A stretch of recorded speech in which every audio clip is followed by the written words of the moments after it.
It was a rainy September evening in 2025, and I was riding the high of landing a major freelance contract for an AI-driven animation project. At 22, I'd turned my passion for coding and digital art into a thriving side hustle in Seattle's bustling tech scene. My bedroom in our cramped Capitol Hill apartment was my sanctuary, home to my Ford 500 AI Workstation, a custom-built PC with top-tier GPUs, a sleek monitor, and peripherals I'd spent 4 years saving for through part-time jobs, freelance gigs, and every spare dollar from birthdays and holidays. This wasn't just a computer, it was my ticket to a career in AI animation, supporting clients who paid well for my innovative designs. That night, I was out with my best friend, Riley, a fellow coder and streamer who'd been my confidant since high school. We were at a dive bar, planning our next co-stream for a VR game tournament, when my phone buzzed with an email from Mom. Urgent. Come home now. Family meeting. I frowned, the word urgent setting off alarm bells. Gotta go. I told Riley, who tilted her head. Trouble in paradise? She asked, her tone half joking. Probably, I said, grabbing my jacket. It's always something with them. When I walked into the apartment, the silence was deafening. My desk, usually a chaotic mess of tech, was starkly empty. My workstation, monitor, even my custom keyboard gone. My stomach dropped. Mom, Dad, I called, my voice trembling. They were in the living room, sipping wine like it was just another Tuesday. My younger sister, Zoe, 18, was sprawled on the couch, scrolling TikTok. Where's my workstation? I asked, my heart pounding. Mom set her glass down, avoiding my eyes. We sold it. Ethan. Zoe needed equipment for her influencer career. We didn't have the cash, so we made a choice. Sold it.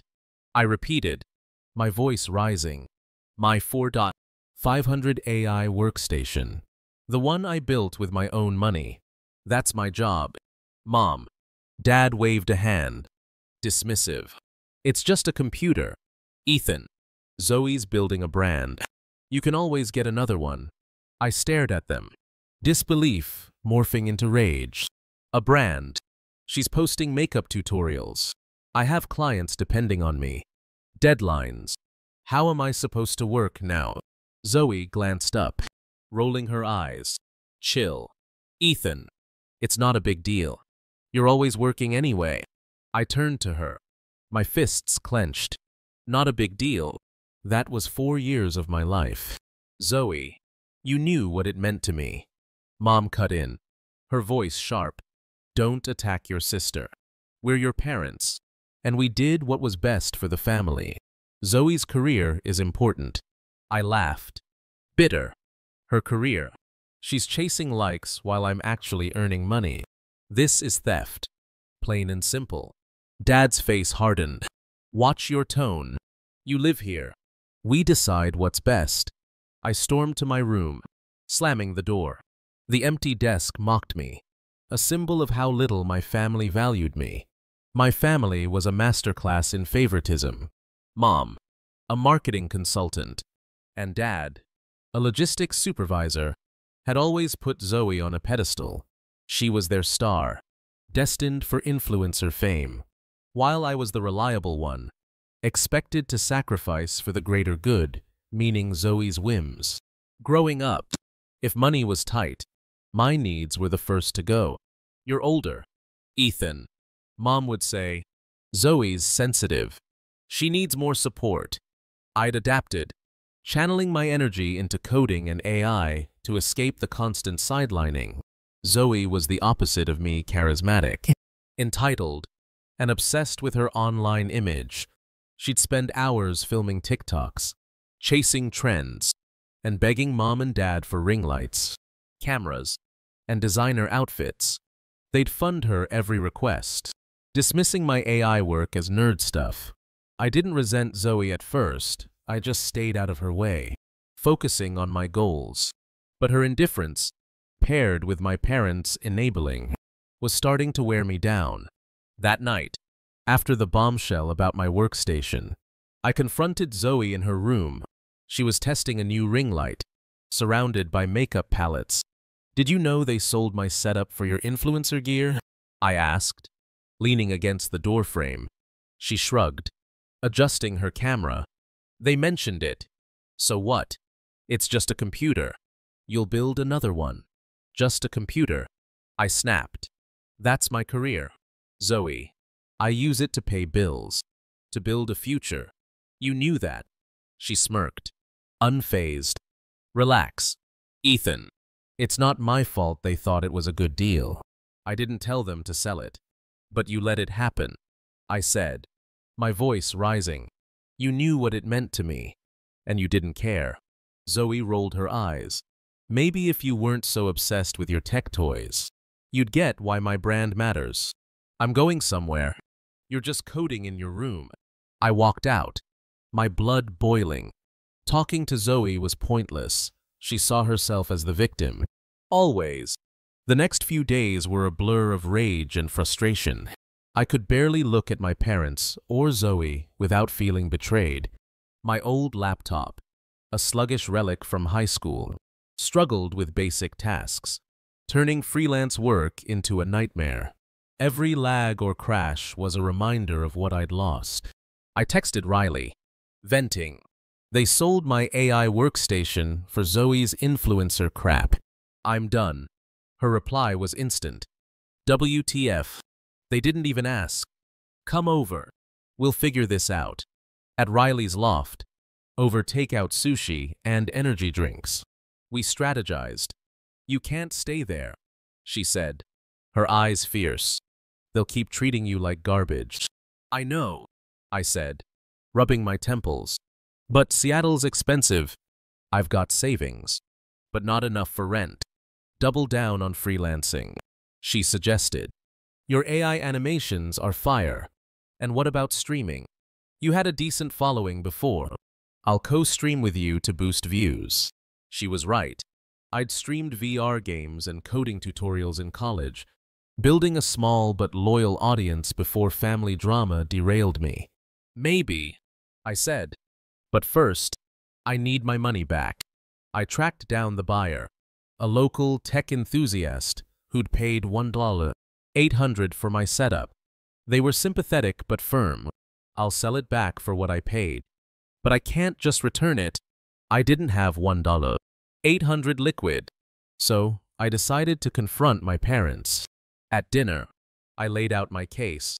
"I want the $1,800 you got for my workstation," I said, sliding receipts across the table. "That was my property." "You stole it," Mom gasped, clutching her wine glass. "Stole? We're your parents. We did it for Zoe's future." "Future?" I scoffed. "She's chasing TikTok clout. I have actual clients, deadlines, a career." Dad's face darkened. "You live under our roof. Everything here is ours. Be grateful we haven't kicked you out." "That's not how it works," I said, holding up a receipt. "This proves I paid for it." "You owe me," Zoe, scrolling on her phone, muttered. "You're so extra." "Ethan, it's just money." I glared at her. "Easy for you to say when you've never worked a day in your life." Mom cut in. "Enough. We'll pay you back. But don't expect our support anymore." "Fine," I said, standing. I've been on my own forever. The next morning, my parents handed me $1,800 in cash, their faces tight with resentment. I didn't care, it was a start. I contacted the buyer, who agreed to sell back my workstation. Picking it up felt like reclaiming a piece of my identity. I set it up in my room, but the victory was hollow. Living with people who'd betrayed me so casually was unbearable. I confided in Riley, who pushed me to act. "Move out," she said, her voice firm. "You're 22. You don't need their permission." "But rent's brutal," I said. "I'd need to triple my freelance income." "Then do it," she said. Your work's amazing, and streaming could help. I'll hype you up. Guest on your channel. Whatever it takes. Her confidence was contagious. That night, I scoured apartment listings, landing on a tiny studio in Fremont. It was bare bones, a single room with a kitchenette and a bathroom, but affordable. I met the landlord, a tech enthusiast who geeked out over my AI projects, and signed the lease within days. Packing was a covert mission. I moved boxes to Riley's loft bit by bit, avoiding my family's prying eyes. Zoe was too busy with her TikToks to notice, but Mom started dropping hints. You're awfully quiet. Ethan, something going on. I brushed her off, but the tension was thick. I wasn't just leaving, I was breaking free from years of being their afterthought. As moving day loomed, I got a surprise text from Aunt Clara, Mom's estranged sister. She'd cut ties a decade ago after Mom borrowed $15,000 for bills and never repaid it. Heard about your Workstation drama. She texted. In Seattle for a conference. Can we meet? I met Clara at a cozy cafe in Pike Place Market. She was a sharp-eyed data scientist with a no-nonsense vibe. Over lattes, I spilled the story, the sale. Zoe's indifference.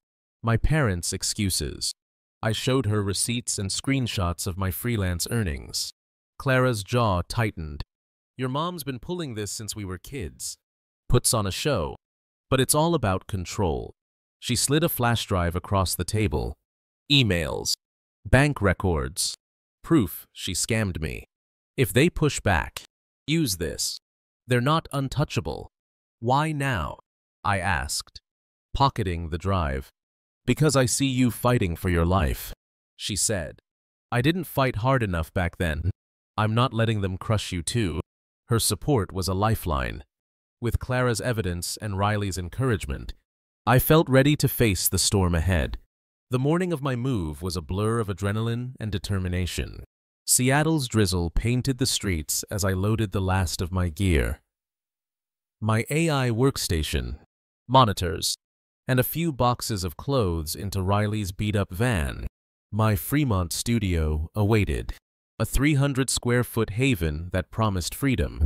I left a note on the kitchen counter, my handwriting steady despite the knot in my chest. I'm moving out to focus on my life. I need space. Please respect my choice. No theatrics.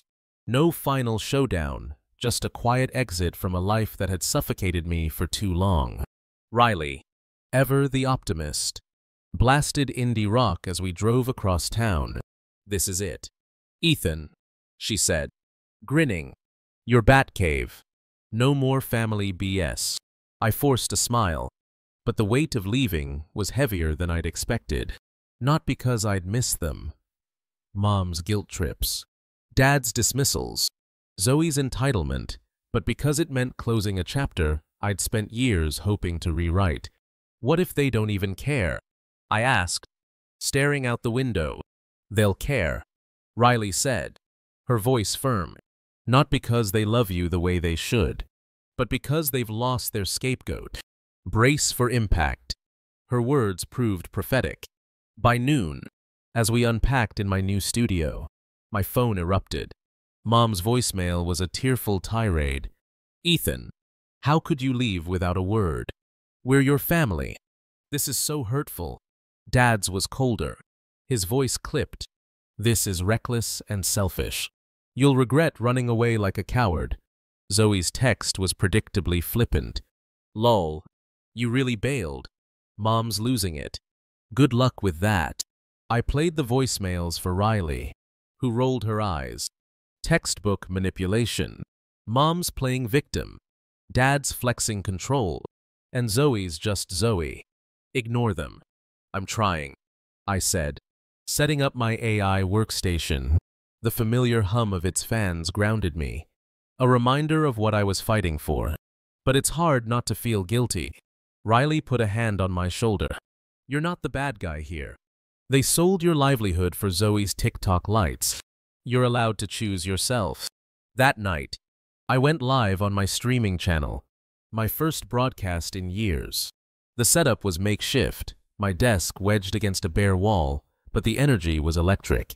The viewer count climbed from 20 to 80, fueled by Riley's guest appearance.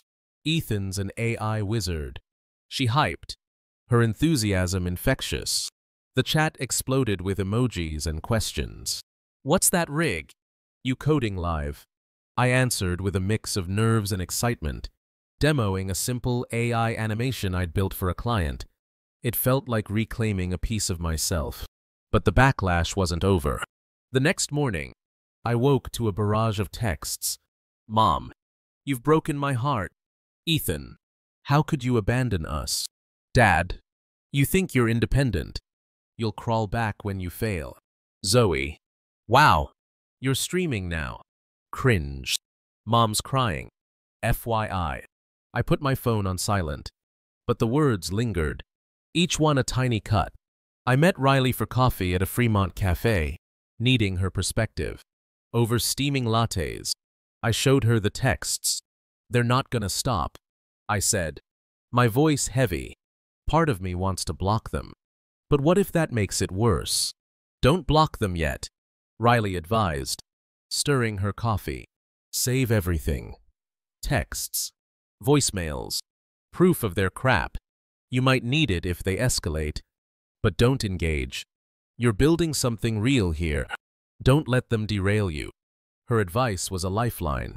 I threw myself into freelancing, updating my portfolio and pitching to new clients. Responses flooded in startups, indie game studios, even a local ad agency. By the end of the week, I'd booked enough gigs to cover 2 months' rent. The studio, once a blank slate, started to feel like home. With a second-hand couch from Riley and a string of fairy lights I'd impulse bought, as I powered up my workstation, the Seattle skyline peeking through my window, I felt a flicker of hope. The backlash was loud, but I was louder. 10 days after moving out, Zoe ignited a digital firestorm. Her latest TikTok, posted to her 50,000 followers, was a tearful performance set to a dramatic piano track. Surrounded by her ring lights and makeup palettes, she sighed. "Sometimes family betrays you. I thought we were tight, but some people just walk away without a word." The video racked up 500,000 views in 48 hours, with comments like, "Zoe, you're so strong. Who hurt you? Spill the tea." Mom amplified it on Facebook, sharing the video with a caption, "When your own child abandons you, it breaks your heart. Praying for healing." Dad piled on, commenting, "God sees the truth. Some forget who raised them." The subtext was clear. I was the villain, the selfish brother who ditched his struggling family. I watched the video at Riley's loft, my stomach churning. "They're rewriting history," I said, slamming my laptop shut. "Zoe's acting like she's the victim, and Mom and Dad are eating it up." Riley scrolled through the comments, her jaw tight. "This is disgusting. They're milking it for clout. Zoe's followers are eating it up. But look, some are skeptical." She pointed to a comment. "Wait, is this about your brother? Saw his stream. He seems cool. What's the real story?" "They're not gonna tell the real story," I said, pacing. "They sold my $4,500 workstation for her influencer crap, and now I'm the bad guy." Riley handed me a soda, her eyes fierce. "You need to fight back, Ethan. Not with drama, but with truth. You've got receipts, screenshots, that voice memo of your mom prioritizing Zoe. Use it." I hesitated. Going public felt like stooping to their level, but silence was letting them control the narrative. I compiled my evidence. Receipts for my workstation's components, bank statements showing my payments, screenshots of my freelance earnings, and the damning voice memo where Mom said, "Zoe's brand is our priority. Your coding can wait." I shared it with Clara, who called me that night. "Don't let them bury you," she said, her voice sharp. "Your mom's been spinning lies since we were kids. Post your side on X, not to attack." But to set the record straight, I'll back you up. I spent hours drafting a post, balancing honesty with restraint. At midnight, I hit send. My family sold my 4,500 AI workstation, my livelihood for my sister's influencer gear, without asking. I moved out to protect my future. Here's the truth. Screenshots, receipts, audio. I'm not here for drama, just clarity. I attached the evidence and braced for impact. By morning, the post had 10,000 likes and 2,000 retweets. Comments poured in. This is wild. Your family's messed up. Respect for standing up. Ethan. Some doubted me. Sounds like you're exaggerating, but the evidence was ironclad. Zoe's TikTok comments shifted, with fans asking, "Is this true? Did you guys sell his stuff?" She didn't respond, but the cracks in her narrative were growing. Mom called, her voice shaking with rage. "How dare you air our business online? You're humiliating us." I let it go to voicemail, but Dad's text followed. "You're no son of mine if you keep this up." Zoe DM'd me. "Nice job making me look like trash. You're pathetic." I showed the messages to Riley, who laughed. "They're panicking. You hit a nerve." Clara texted. "Good move. Kid. They're exposed. Keep your head down and let the truth do its work." The war wasn't over, but I'd fired the first shot. As I prepped for my next stream, my viewer count spiked. New followers from X, drawn by the drama but staying for the content. I wasn't just surviving, I was rewriting my story. 3 weeks after my X post, the fallout was still reverberating. My streaming channel gained 500 followers, and freelance inquiries doubled. But the personal cost was heavy. Mom's texts were a daily assault, alternating between please, Ethan, let's talk, and accusations. You're tearing this family apart. Dad's were sporadic but cutting. You're a disgrace. Zoe stayed quiet online, her TikTok views dropping as fans questioned her story. Then came Mom's latest text. Zoe's birthday is coming up. Come home for dinner. It'd mean the world to her. I stared at it, torn between anger and exhaustion. Riley, over pizza at my studio, was blunt. It's a trap. Ethan, they want you back in their orbit, playing the good son for their narrative. I know, I said, rubbing my eyes, but I need to face them. I've got things to say, and I want them to hear it in person. Clara, when I called, agreed to come as backup.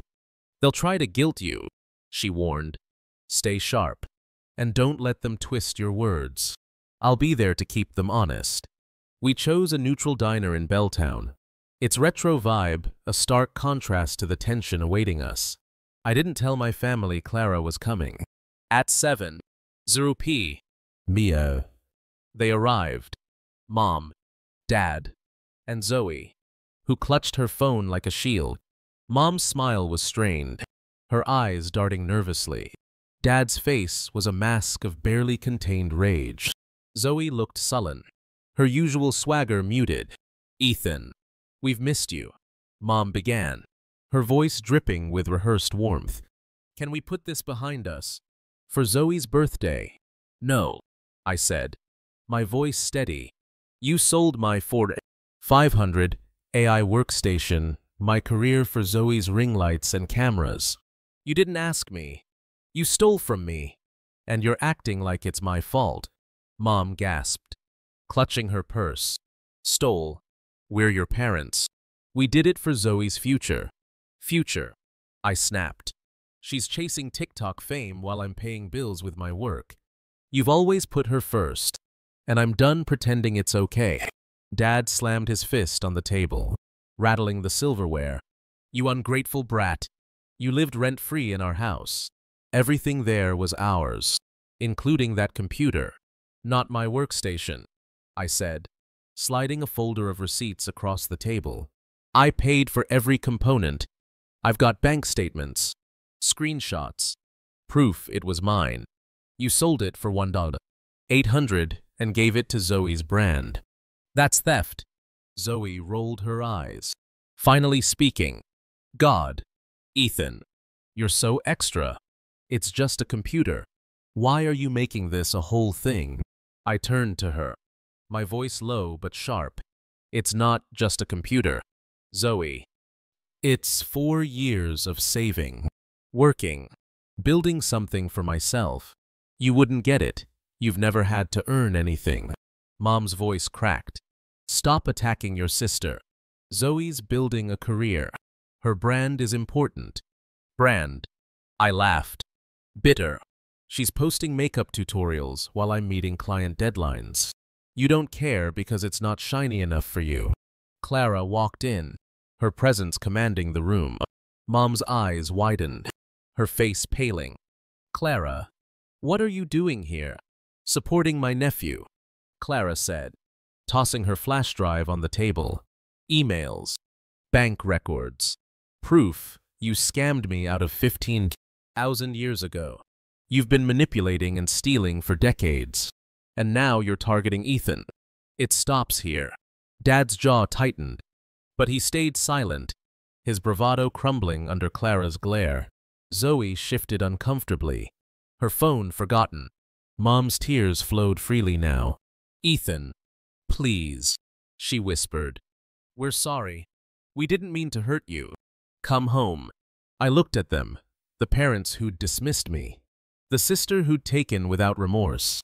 You're not sorry, I said, my voice steady. You're scared because I'm not your doormat anymore. You sold my future, and you're only apologizing because it backfired. Clara squeezed my shoulder. You've said your piece. Ethan, let's go. As we walked out, Mom's voice followed, desperate. Ethan, you can't do this.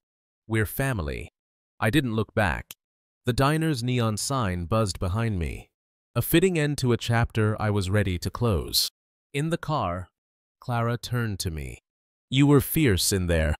They're not gonna change. But you have. That's your power. I nodded, exhaustion mixing with relief. The confrontation hadn't healed old wounds, but it had given me closure. I was free to build a life on my own terms. 4 months after the diner showdown, my life was a vibrant tapestry of growth and purpose. My Fremont studio had transformed into a creative sanctuary, its walls covered with sketches, code printouts, and fan art from my streaming community. Freelance AI animation gigs were flooding in. Clients from indie studios to corporate brands raved about my work, and I was juggling multiple projects with deadlines stretching into the next year.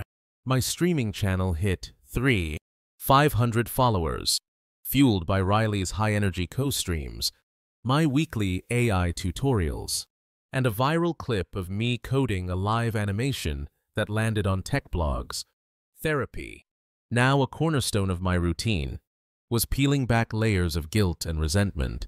I'd spent years believing I had to prove my worth to my family, but now I saw their favoritism as their flaw, not mine. Mom and Dad's texts continued, a relentless drip of manipulation. Mom's were tearful pleas. Ethan, we're struggling. Zoe's brand isn't taking off. We need you. Dad's were sharper, laced with disdain. You're still our son. Stop this nonsense and come home. I saved each one, a digital paper trail, but didn't respond. Their chaos was no longer my responsibility. Zoe's TikTok empire was crumbling. Her betrayed by family videos were losing steam, with views dropping and comments turning critical. Is this about your brother? One fan wrote, linking to my stream. He's killing it in AI. What's the real story? Another commented, did your parents really sell his stuff? That's messed up. Zoe ignored the questions, but the shift was palpable. Her follower count stagnated, and her latest posts, a half-hearted makeup tutorial, barely cracked 1,000 likes. Then, a bombshell. Zoe emailed me. A long, raw message that stopped me cold. Ethan, I've been a terrible sister. I didn't understand how much your workstation meant, how much you were building for yourself. I'm working at a coffee shop now, saving for my own gear. I was selfish, caught up in mom and dad's hype. I'm sorry. Can we talk? I don't expect you to trust me, but I want to try. Attached was a photo of her barista apron, proof of her new reality. I read it 5 times, torn between skepticism and a flicker of hope. Was this genuine, or a ploy to salvage her image? I showed the email to Clara over brunch at a waterfront cafe, the Seattle skyline shimmering in the distance. She sipped her latte, her eyes narrowing. She's rattled, Clara said. Her influencer gig's tanking, and she's facing real life for the first time. Don't trust it yet, but don't shut her out. Let her show you who she is now. Riley, when we met for burgers later, was less diplomatic. She's only sorry because her followers are turning on her, she said, scrolling through Zoe's latest TikTok. But a coffee shop job, that's a start. Keep her at arm's length, but don't burn the bridge. People can change sometimes. Their advice anchored me. I replied to Zoe cautiously. I'm glad you're trying. Zoe, I need time, and you need to prove this isn't just words. Let's talk later. Sending it felt like planting a seed. Fragile, but real. Clara got an update from a family friend. Mom and Dad were drowning in debt. Their credit cards maxed from funding Zoe's brand. Their Capitol Hill house was weeks from foreclosure, and they'd been begging relatives for loans. My ex-post and Clara's whispers had spread the truth, leaving them with no allies. They're desperate, Clara told me, her voice grim. Your mom's even blaming Zoe now, saying her brand was a bad investment. I nodded, a pang of guilt hitting me. I didn't want to destroy them, I said, staring at my coffee. You didn't, Clara said firmly. They built this house of cards. You just stopped holding it up. That evening, I met Riley and her girlfriend, Sam, a graphic designer, for drinks at a rooftop bar in Capitol Hill. The city's lights twinkled below, a canvas of possibility. We talked about our VR tournament plans, Sam's latest project, and my growing channel. You're a force, Ethan, Sam said, raising her glass. But Zoe's emails got you shook. Huh. Yeah. I admitted. I want to believe she's changing. But after everything, it's hard to trust. Riley nodded, her expression softening. You don't have to decide now. Focus on your empire. The rest will figure itself out. Their support was my foundation. I wasn't ready to forgive Zoe, but her effort, however small, opened a door I'd thought was sealed. As for Mom and Dad, their desperation was their own making. I was done carrying their weight, ready to soar on my own. 7 months after moving out, I was living a life that felt like a dream carved from grit. My Fremont studio was a creative powerhouse, its walls now adorned with awards from freelance competitions, fan art from my streaming community, and a massive whiteboard tracking my projects. My AI animation career was on fire. I'd signed a $150,000 contract with a gaming studio, and my portfolio was drawing interest from tech giants like Microsoft and Amazon. My streaming channel hit 10,000 followers, fueled by Riley's chaotic co-streams, my AI workshops, and a viral VR tournament where we took second place, earning a $5,000 prize. A Seattle tech blog dubbed me the future of AI art, a title that felt both humbling and exhilarating. Therapy was my compass, guiding me through the emotional wreckage of my family's betrayal. I'd spent years believing my work was less valid than Zoe's, that I had to earn my place in their world.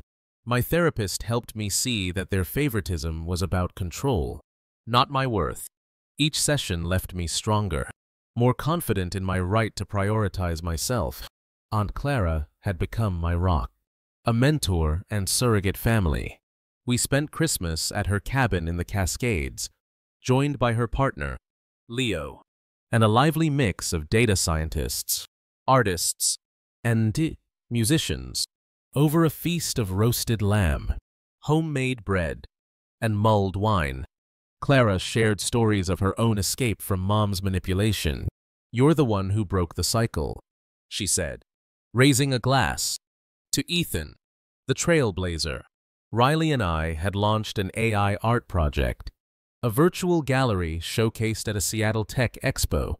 The opening night was electric, 500 attendees, glowing reviews, and inquiries from galleries in San Francisco and Chicago.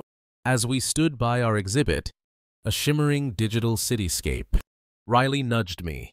"From dive bars to this. Ethan, you're a legend." My thoughts drifted to Zoe. She'd reached out again, this time with a handwritten letter delivered to my studio. "Ethan, I've been a selfish sister. I let Mom and Dad's favoritism blind me to your work, your passion. I'm working at a coffee shop, taking coding classes, saving for my own laptop. I don't expect forgiveness, but I want to earn your trust. Can we meet?" A photo was tucked inside Zoe in her barista apron, holding a certificate from her first coding class. I read it multiple times, the words stirring a cautious hope. I showed the letter to Clara, who nodded thoughtfully. "She's putting in the work," she said. "Meet her, but keep your boundaries. Trust is built, not given." I met Zoe at a quiet cafe in Fremont, the air thick with the scent of fresh coffee. She looked different, less polished, more grounded, her usual makeup-heavy look replaced by a simple ponytail and jeans. "I'm sorry," she said, her voice trembling. "I was caught up in the hype, thinking I was destined for fame. I didn't see your work, your hustle. I'm learning what it means to build something real." I studied her, searching for the old Zoe, the one who'd dismiss my pain with a smirk. She seemed sincere, but I wasn't ready to let my guard down. "I'm glad you're trying," I said, "but trust takes time. Keep showing me, and we'll see where it goes." She nodded, tears in her eyes. "I get it. I'll keep at it." Ethan, Mom and Dad's world, meanwhile, had imploded. Clara got word from a cousin. Their Capitol Hill house was foreclosed, and they'd moved to a rundown apartment in Spokane. They'd burned every bridge, their reputation shattered by my ex-post and Clara's evidence. Mom's last email was a desperate plea. "Ethan, we're struggling. Zoe's lost without her brand. Please help us." Dad's was a single line. "You've turned your back on your family." I didn't reply. Their downfall wasn't my victory, but it was their consequence. I felt a flicker of sadness for the parents. They could have been Mom's rare moments of warmth, Dad's fleeting pride in my tech skills, but it passed. My life was too full for regrets. One night, I met Clara, Riley, and Sam for dinner at a food hall in Pioneer Square. Over steaming bowls of pho and craft beer, we talked about the future, my next AI project, Riley's startup pitch, Sam's graphic novel, Clara's book deal. "You've built something extraordinary," Clara said, her eyes warm. "Your parents never saw it." "But we do." Riley raised her glass.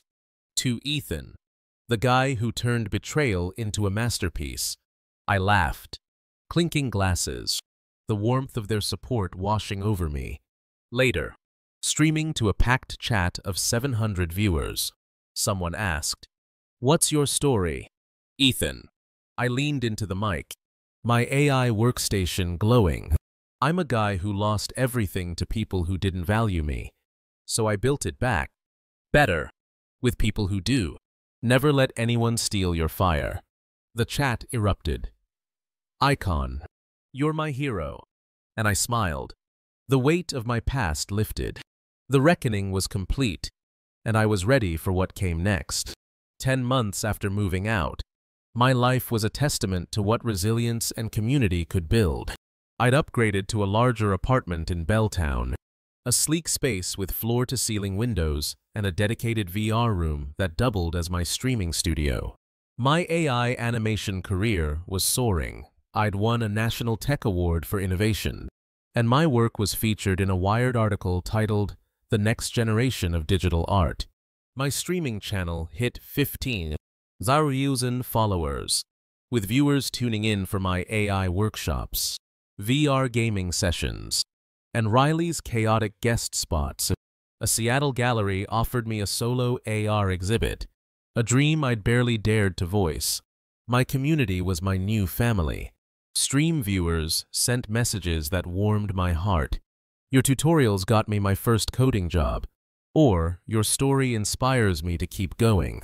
Riley and I launched a mentorship program, teaching coding and VR to underserved teens in Seattle. Watching them build their first animations, their eyes wide with pride, was a high no contract could match. One mentee, a shy 16-year-old named Jamal, showed me his first VR game, a clunky but heartfelt project.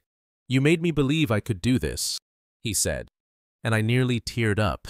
Clara remained my anchor, sharing industry contacts and life wisdom. Over brunch at a Capitol Hill bistro, she updated me on my parents. "They're in Spokane, barely getting by. Your mom's still begging for loans, but the family's done with her. They're selling furniture to make rent." I nodded, the news heavy but distant. "And Zoe?" I asked. "She's sticking with the coffee shop," Clara said. "Taking coding classes. Saving up. She's been asking about you. Ethan wants to make things right." Zoe had texted regularly, sharing small victories. "Aced my second coding class," or "bought my own webcam for streaming." I replied sparingly, encouraging but cautious. Her letter still sat on my desk, a reminder that change was possible. But trust was a slow burn. I agreed to meet her again, this time for coffee at Pike Place Market. She showed me her coding portfolio, a basic website. "Rough but promising. I'm trying to be like you," she said, her voice earnest. "Someone who builds something real." I smiled, still guarded. "Keep at it, Zoe. I'm rooting for you, but it's on you to show me." She nodded, her eyes bright with determination. "I will. I promise." One evening, I got a surprise email from Jamal's mom, thanking me for mentoring her son. "He talks about you non-stop," she wrote. "You've given him hope." I read it to Riley over beers, my voice catching. "This is why we do it," I said. "Not for fame or money, but for this." Riley grinned. "You're building a legacy, Ethan. Not just for you, but for everyone you're lifting up." That night, streaming to 800 viewers, a fan asked, "How do you stay motivated after everything?" I paused, then spoke from the heart. I had a family who tried to dim my light, but I found people who helped me shine brighter. Surround yourself with those people, and you'll create something unstoppable.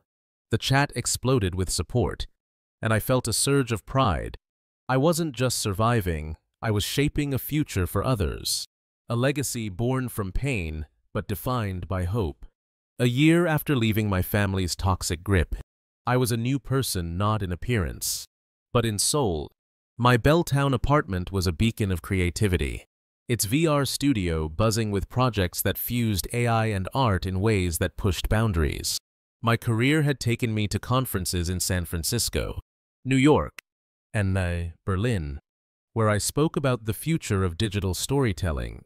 My streaming channel hit 25,000 followers, and I'd signed a sponsorship deal with a VR hardware brand, funding a new rig that made my old workstation look quaint. Riley and I were planning a cross-country AR art tour, a project that felt like the culmination of our friendship and hustle. Clara and I had grown inseparable, bonded by our shared defiance of family expectations. She invited me to her wedding with Leo, a vibrant ceremony in the Cascades with string lights and live jazz. As we danced under the stars, she whispered, "You're my family now. Ethan, I'm so damn proud of you." Zoe's transformation was slow but steady. We met monthly now, each time a little less guarded. At our latest lunch, in a Fremont park, she showed me a VR animation she'd coded a simple but heartfelt scene of a glowing forest. "I want to be like you," she said, her eyes earnest. "Someone who creates something real, not just chases likes." I smiled, my walls softening. "You're getting there, Zoe. Keep pushing. I'm here, but it's on you to keep proving it." She nodded, a tear escaping. "I will. I don't want to lose you again." Reconciliation wasn't certain, but it was possible, a fragile bridge we were both building. Step by step. Mom and Dad were a fading memory. Clara heard they'd filed for bankruptcy. Their Spokane apartment, a shadow of their old life. A cousin forwarded Mom's last email. "Ethan, we're sorry. We didn't understand your work. Please come back." Dad sent a single text. "You've made your choice. Don't expect us to beg." I didn't reply. Their apology was hollow, born of desperation, not remorse. I felt no anger, just closure, a door firmly shut. One night, I hosted a community event at my studio, a live stream with 500 viewers, Riley, Sam, and Jamal as guests. We demoed a collaborative VR project, a digital city built by our mentorship group. The chat was a flood of love. "This is insane. Ethan, you're a legend." Afterward, Jamal hugged me, his voice quiet. "Thanks for believing in me." I ruffled his hair, grinning. "You're gonna outshine me one day, kid." Later, over drinks with Clara, Riley, and Sam, we toasted to the future, my AR tour, Riley's startup launch, Sam's gallery show, Clara's TED Talk. "You turned pain into power," Clara said, her eyes shining. "That's your legacy." Riley raised her glass. "To Ethan, the guy who rebuilt his world and lifted us all with him." As I streamed to 2,000 viewers the next night, a fan asked, "What's next for you, Ethan?" I leaned back, my AI workstation glowing, the Seattle skyline sparkling outside. "I'm building a future where passion and grit win." I lost a lot, but I gained more friends, purpose, freedom. The sky's not the limit, it's just the start. The chat erupted. "Goat, you're my inspiration." And I grinned, the chaos of my past, a distant echo. I'd forged a life defined by love and hustle, and as I signed off, I knew this was only the beginning.